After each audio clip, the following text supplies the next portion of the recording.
हम blood sugar किसको normal बोलते हैं, किसको डायबिटिक बोलते हैं, उसके बारे में बात करते हैं।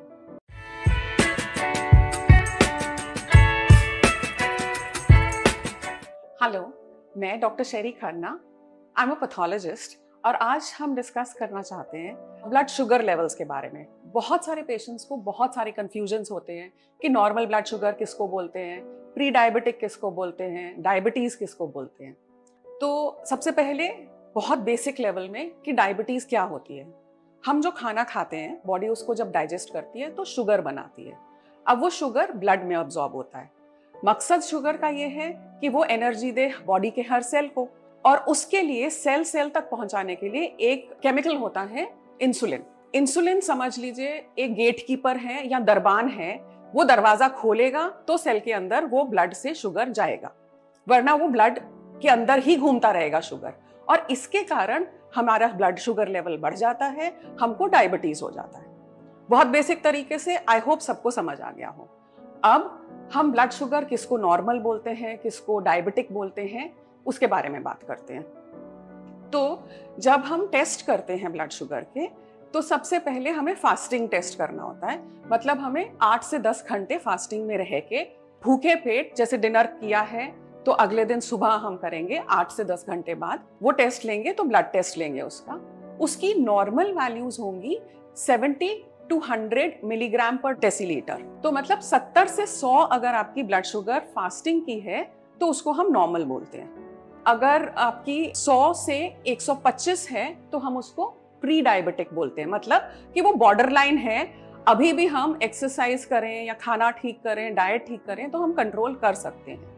लेकिन 125 से ऊपर अगर हमारी वैल्यू फास्टिंग की है तो उसको हम डायबिटिक बोलते हैं। फिर हमारा दूसरा आता है पीपी टेस्ट, जिसको बोलते हैं ब्लड शुगर का पीपी। इसका मतलब हमने पहले फास्टिंग लिया, फिर अपना नॉर्मल ब्रेकफास्ट खाया जो हम नॉर्मल खाते हैं, ये नहीं कि उस दिन हमने कम खाना है। उसके 2 घंटे बाद हम दोबारा से ब्लड सैंपल लेते हैं, और अब हम अज्यूम करते हैं कि बॉडी ने डाइजेस्ट कर लिया है खाना, उसके शुगर बन गए हैं और वो शुगर सारे सेल्स में जा चुके हैं। इसलिए अब उसका लेवल जो है वो थोड़ा पहले पीक करता है, फिर थोड़ा कम होता है। तो 1 घंटे बाद अगर लेंगे तो ज्यादा बढ़ा हुआ होगा।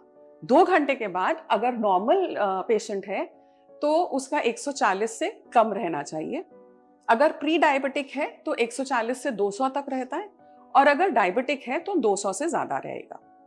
अब ये चीज एक ध्यान करने वाली है कि कभी भी एक ब्लड शुगर की वैल्यू से या एक दिन की वैल्यू से हम डायग्नोज नहीं करते। डॉक्टर्स को बहुत सारी चीजें और देखनी होती हैं, जैसे कि सिम्टम्स हैं कि नहीं, फैमिली हिस्ट्री क्या है, वो चीजें डॉक्टर्स की हैं, आप जाके प्रोफेशनल को दिखाएंगे। दूसरा टेस्ट एक और होता है HbA1c।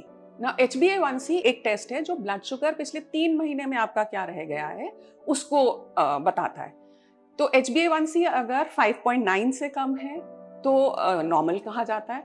6 से 6.4 तक प्री डायबिटिक है और 6.4 से ज्यादा डायबिटिक है। लेकिन अगर आप डायबिटिक हैं और मेडिसिन ले रहे हैं तो आपका टारगेट वैल्यू 7 से कम रहता है, और अगर 8 से ज्यादा आ रहा है तो डेफिनेटली आपकी मेडिसिन में कोई चेंज आना है। अब इधर ही एक चीज और हम डिस्कस कर सकते हैं, और वो ये है कि क्या सिम्टम्स होते हैं जब आपके ब्लड शुगर लेवल्स कम हो जाते हैं या बढ़ जाते हैं। तो जब आपके ब्लड शुगर लेवल्स बढ़ रहे होते हैं या ज्यादा हो रहे होते हैं तो शॉर्ट टर्म सिम्टम्स, मतलब शुरू में तो आपको ये फील होगा जैसे बहुत ज्यादा थकावट है, बहुत ज्यादा बार बार यूरिन पास करने की जरूरत पड़ रही है, बहुत ज्यादा आपको प्यास लग रही है, भूख बहुत ज्यादा लग रही है लेकिन वेट लॉस हो रहा है। तो ये वाले अगर लक्षण आपके अंदर हैं तो समझ लीजिए कि आपकी ब्लड शुगर लेवल्स थोड़ी बढ़ने शुरू हो गई हैं। और अगर आपको 10-20 साल से डायबिटीज है तो फिर आपका हार्ट, आपकी किडनी, आईज, नर्वस सिस्टम सब पे अफेक्ट आएगा।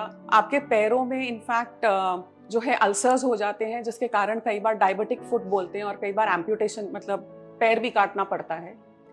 साइमल्टेनियसली कीटो एसिडोसिस करके एक चीज होती है जिसमें आपके ना मुंह से बहुत ज्यादा फ्रूटी स्मेल आता है, मतलब ऐसा लगता है जैसे फ्रूट का स्मेल आ रहा है मुंह से, और पेट में बहुत तेज दर्द होता है, नोजिया, उल्टी जैसे होता है, जी मतलाता है, तो भी आपका ब्लड शुगर लेवल्स बहुत ज्यादा हुए हैं।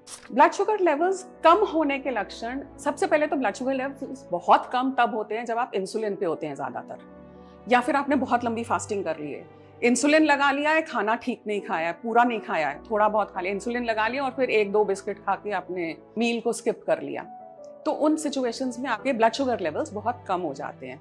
उसके सिम्टम्स क्या होते हैं? सबसे पहले घबराहट होती है, स्वेटिंग होती है, मतलब बहुत पसीना आता है, ठंड लगती है, कुछ समझ नहीं आता है, दिमाग एकदम से कंफ्यूजन में चले जाता है, उल्टी आ सकती है और इनफैक्ट कई बार फेंटिंग भी हो जाती है।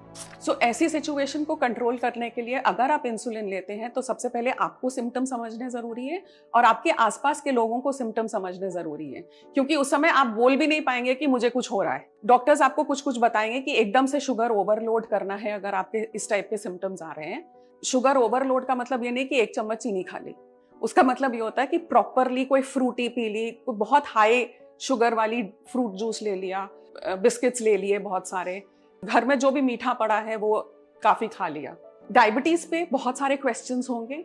आई होप आपको बेसिक चीजें समझ में आ रही हो। अगर आपके पास क्वेश्चंस हैं तो आप नीचे कमेंट सेक्शन में लिख सकते हैं, हम आपको पर्सनली जवाब दे देंगे। और अगर आपको ये वीडियो सिंपल सा और समझ में आया है तो आप अपने फ्रेंड्स के साथ प्लीज शेयर कीजिए इसको। Thank you so much.